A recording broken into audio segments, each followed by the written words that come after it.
Well guys, I made it back to the house. Go drive your old Volkswagen.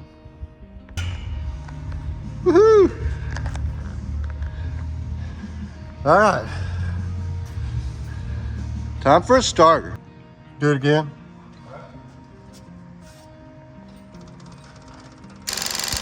Stop. Well, I got a new light. What's up guys, man, this is Bill. Kind of follow up on, this is the next video after the trip, the journey that we did, the big bus trip across Texas. And when I got back, I replaced my starter, and somehow in the process replacing my starter, I actually did a direct short and burn up all the wiring to my alternator, I think. I'm not really sure how it happened, but basically I'll show you what it looks like. It basically, see on this end here, it just all melted together. It just made a mess of it all, and it stopped charging. Now, the actual alternator, which is right here, is the original one that was on the bus when I found it in the woods. So I went ahead and ordered a brand new alternator, a brand new regulator, since those are two components that I had not ever changed on the bus. And then I went ahead and made a new wiring harness. This is the harness that I've made here. Went ahead, it's all set up right with the plugs and everything. So, and it's heavier wire than it was, so if you're for an alternator, that'll be good. And I bought some of these where that you can actually pull the wires out of the plugs. I got the proper tool and put them on and then reassemble the plugs. So it should be good for another 40 years or whatever. That's kind of where I am today. I'm just, right now I gotta wait for the actual alternator to get here. So I'm like taking the tinware that was on it and coating it with paint. These have a tendency on the inside of the back plate on the back of the alternator. There's a stud that sticks out that's in some cases people have actually had the direct short there. I didn't burn up my red wire, I just burned up the ones from the regulator. So I think maybe I just had a fried regulator or something, or the alternator went.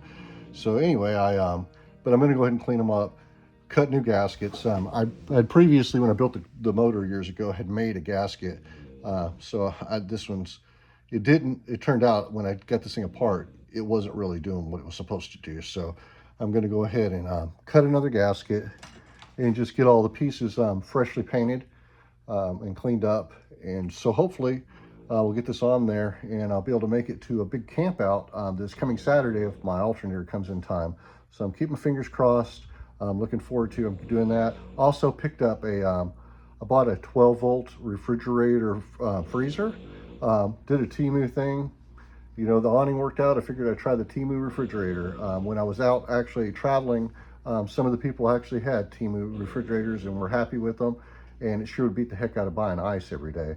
So I'm gonna try that out, and I'll show you when I get that thing out of the box and we get it in the bus. Got a red light. If I rev it up,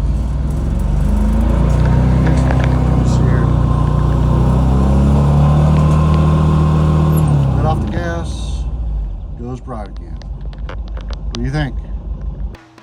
Well, I was running a test with my little freezer. Now it's 35 degrees in here. It's running off an EcoFlow back there in the back. You see that? But it's that battery's fully charged, and it has been all day. I put a 100-watt solar panel up on the top of this thing. I can get a picture of it, but it's sitting up there. Mounted to the rack up there, and I've just got it stuck through here. I've ordered some cords, some lone cords where I can run everything and do a little bit better job of it. But yeah, that was a $60 panel off of Temu, and for free shipping. And so it's kind of cool. I got to find a way to get a sponsor for a battery. These lithium batteries are hundreds of dollars, and it's way beyond what I can afford. So I'm going to try to reach out, see if I can get somebody to step up and make like a promotional video for them regarding how it works. But it's kind of cool that I can. I've had that solar panel up there this morning and plugged that thing in, and it was hot in the bus. Door closed. I mean, it's like 80-something degrees, so it's probably 90-something in there. And it took that thing from being not on at all down to 35 degrees in 2 hours. And it's been running all day off of just the solar panel. It's pulling 39 watts, and the solar panel is putting out like 65. And so it's actually keeping the battery box topped off, and it's keeping the freezer running, which is exactly what I wanted to do. But I would like to get some onboard lithium batteries, and that way I can just put an inverter in the bus and have that battery box for other things. But it's pretty cool. Guys, I scored today. Every once in a while I stop into Northern Tire and look for clearance tools and stuff. I'm looking, and this thing was on the clearance area, and it was marked down from $385 to $105. And I was all, man, it's a roller, it's a shear, and it's a little brake. And I'm thinking that would be super handy. So I told the manager, I said, I want that. And he's all, hey, you like metalwork and stuff? And I was all like, well, I try to. I'm learning. It's, I'm gathering my tools and stuff as I'm going along, and getting better at it. He's all, well, I'll make you a deal. He said, hang on for a minute. He goes in the back. He comes back, and over the speaker, they called me back there. So I go in the back, and he comes in here and he says, hey, I've got this brake here, which is another brand new brake. This is a bigger one. This is a 24-inch box and pan brake, okay? He said, but I also got this over here. I don't know if anybody want it, but he said, you might be interested in it. I was like, what is it? It's a pneumatic planishing hammer. I was like, you gotta be kidding me. So I gotta find somewhere to mount that thing. I'm like going, man, those are nice, but it's like I can't drop $100 on everything, all of these different things if that's what they're gonna mark it down to. And he says, no, he says, if you'll take this one for $105, I'll give you the other two, $25 a piece. Brand new in the box. I was all like, sweet Jesus, sign me up, I'll take it. So I picked up a couple of cans off of Temu. This is a gas can, it's 1.7 gallons. I'm gonna use this one for water, and I'm gonna mount them on the side of my rack. In order to do that, they have these gills that bolt they tighten down, and they got a key where you can lock it where nobody can steal your fuel and stuff like that.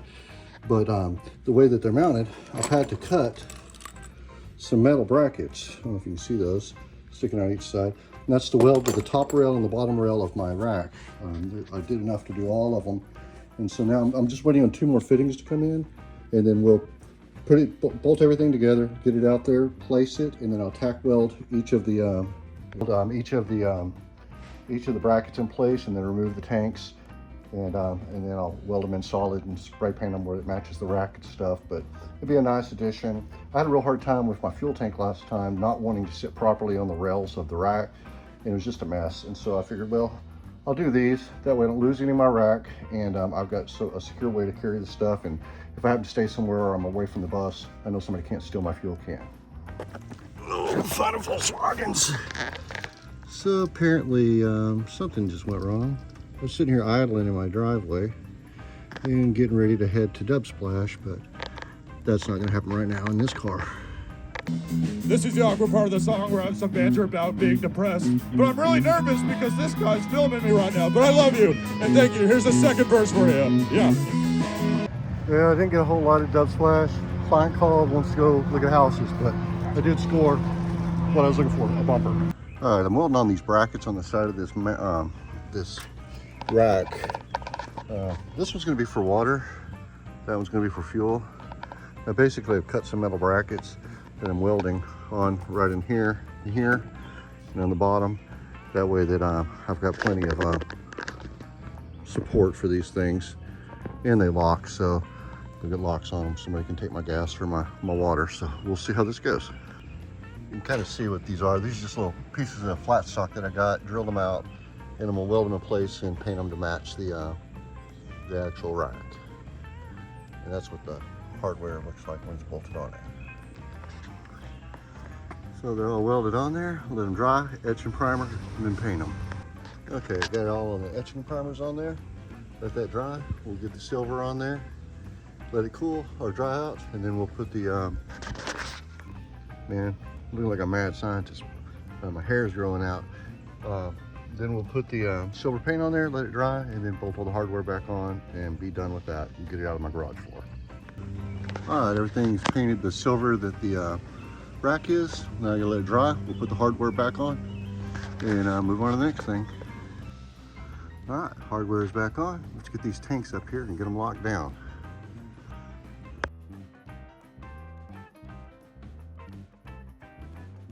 Well, I scooted the the car as far forward as I could get it in here, and took some of my stuff I had right here and pushed it on back. And I made a pretty good sized space here in the back of my garage. So I'm going to try to get the bus backed up in here and pull the engine for the 7th time. Morning, guys. Yeah, we're certainly turning off this music where that I don't get dinged by the tube. So hope everything's going well for everybody. I've got a situation. Wow, it's kind of overexposed out there. Basically, you might be asking yourself, Bill, why are you backing your bus up to the garage? Well, you know me, I like to pull that engine out like all the time. All right, guys, at this point, I'm down to just the 2 bolts on top of the transmission, the 4 bolts for the mustache bar, and 1 bolt on the engine, and I'll be ready to drop it. It didn't take a horrible long time. I'm saying maybe like an hour or something. You get to the point where you've done this so many times. I just dreaded it more than anything, but get it done. All right, guys. Man, it's humid in Texas. I've got stuck on a bolt, finally got it undone. So now it's down there. It's sitting on my jack right now. I just got to figure out how to get it lower where I can get it out under the bus and pull it up this hill because my driveway's at an incline. So we'll figure that out.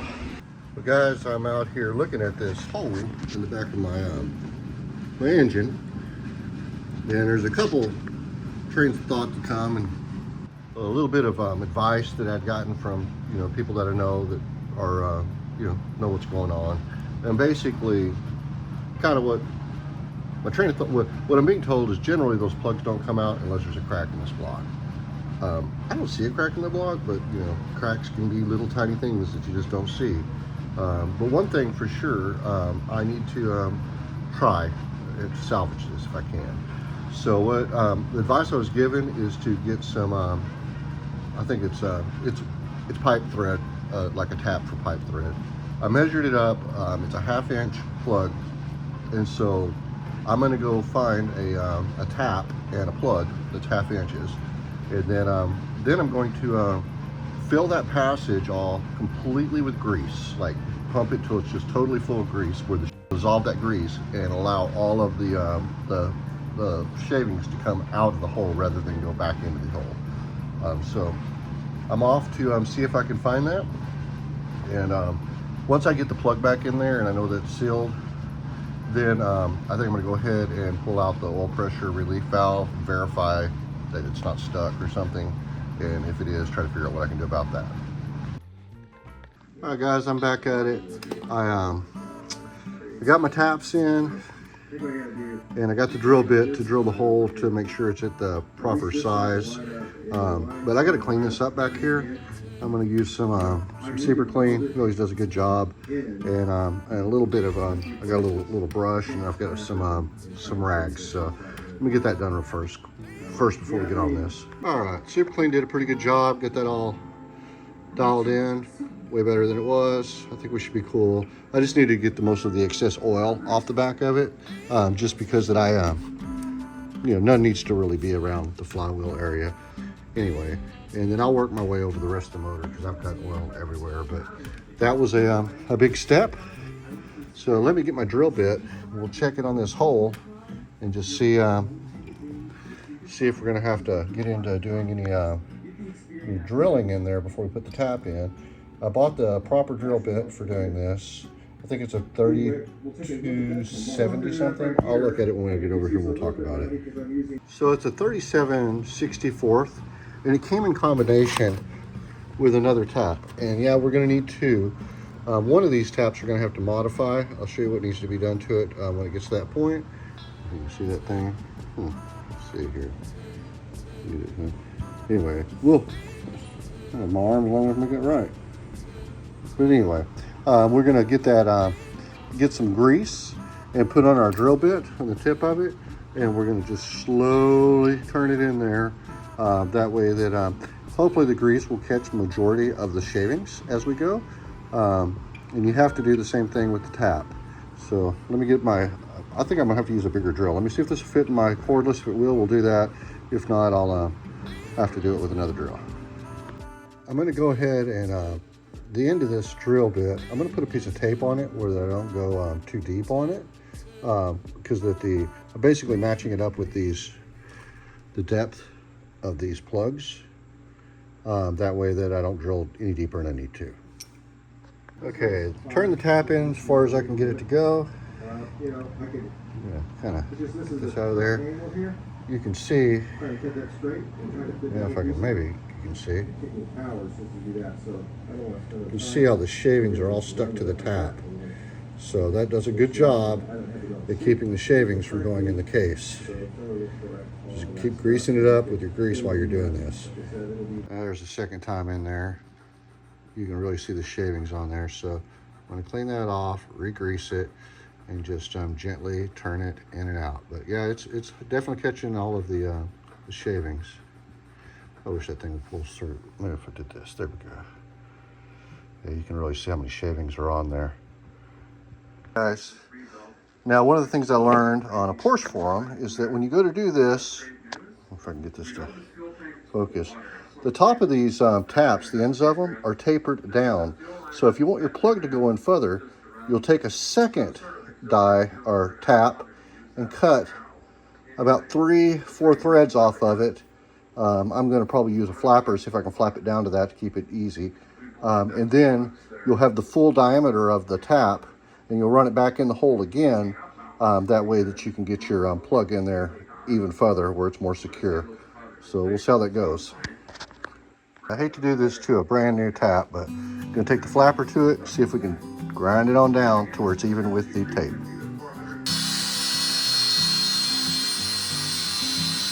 So now, again, I'm going to see here, it's flat with the tape I put on there. So the taper's gone on it, so I'll never be able to start a hole, from all the way out on this thing. I mean, as far as from, oh shoot, it's hot.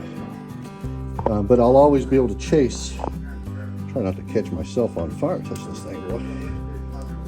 Yeah, I'm gonna have to wait till that cools down. But anyway, it should do the trick. It's not a bunch of difference, but it's just enough to get rid of that tapered part where you can go a little bit deeper now with your tap when you're doing these plugs. All right, guys, I think that's as far as I'm gonna take it. I did a little test with the plug to give you an idea of the depth that it's in there. It's threaded in pretty good. The part is that once you do this, you clean the threads really good, and then you use red Loctite to seal it up, tighten it in there, and it should be good to go and never happen again. I hope it doesn't happen to you. It's not been any fun trying to repair this. It's got lots of red Loctite on it. It's about to go in that hole, and we'll be done with this part. All right, that's it, guys. Now I'm cleaning for this motor. I was really froggy and bought a pack of these, thinking I was gonna pop that one out and pop that one out and all that stuff. I'm gonna take my chances. If they pop out, I'll have them in my road kit. All right, guys, I'm back on it. Cleaned up the motor with some super clean. Try to get all the blow by and grease off of it. I have no idea if that's gonna make any difference at all, but I know it won't be coming out the back anymore. The rest of the blow by, I'm still trying to figure out exactly why. When I get the motor, all bolted in, I think I'm going to go ahead and pull the pressure relief valve and make sure that it's moving fluidly and everything's cool with it before I fill it full of oil. But I don't know, I'll do it tomorrow, but the next day for sure we're going to roll this thing out and get it stuck back in the bus. All right, guys, I'm back at it again. I've got my flywheel up here, got it all cleaned up, degreased. I lubed my pilot bearing and the end of my crank, and I cleaned up all my bolts. I've got my red Loctite. I'm about to put these on with this washer. And once you get it in there, I'll put a flywheel lock on it, and we'll see if we can get this thing to torque to 80 pounds. Well, not super excited about this, but there's something that I need to do before the engine goes back in. One of the things I realized when I was on my trip, my gas gauge barely works. I mean, it moves maybe like, I don't know, about a quarter of a tank when it's full, and then I just have to guess when it's gonna be empty. So and also when I fill up my bus a whole lot, gas goes everywhere. So I'm thinking that maybe the gasket on the cinder may be bad. I'm gonna check all my vent lines, but in order to do that, I gotta pull the flywheel, the firewall out of the bus. Lots of mess in here. All these metal shavings are from that pin when it popped out and was banging back and forth between the flywheel and the crankcase. Just made a mess of everything. Lots of oil everywhere, right in here. Well, it's like it can't seem to catch up with me. But anyway, all of this, I've got to get all of these all this grease and oil out of here before this motor goes back in. And I'm gonna pull the firewall. So let's do that.